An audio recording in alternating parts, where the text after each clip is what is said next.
It's been a long day, but we've made a lot of progress. Corporal Bonds, Specialist Westoff, Private Southers, and I managed to hike to the top of the ridgeline to gain some much-needed recon of our surroundings.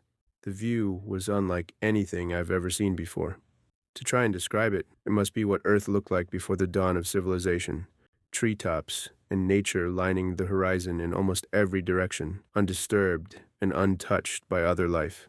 Large birds flew off into the distance. We've seen a few flocks of smaller fowl, but nothing this size. While we surveyed the terrain, Corporal Bonds noticed a broken patch of trees to the northeast, only a few miles away. A thin cloud of smoke poked through just enough for us to spot the crash site. So, the four of us made our way down the valley in search of more survivors. The hike down to the crash took almost 3 hours, much longer than I had hoped. Instead of a life pod, we found a downed SST, probably the one Ashley saw a few days ago. The shuttle was in rough shape, certainly no longer flyable. Pieces of debris were everywhere. When I first saw wreckage, I feared all we were going to find were bodies, but we found much more than that. A fire smoldered off to one side with remnants of parts and bits of food scattered around. It seemed that someone had survived and hopefully was still nearby. We spread out and called out to anyone, hoping for a response, but the air remained empty. The only thing we heard was the sound of the wind blowing the treetops around us. Although the wing was severed, the hull remained mostly intact, with the main door left open. There were signs of blood painted on a few of the seats, not sure if it was from before or after the crash.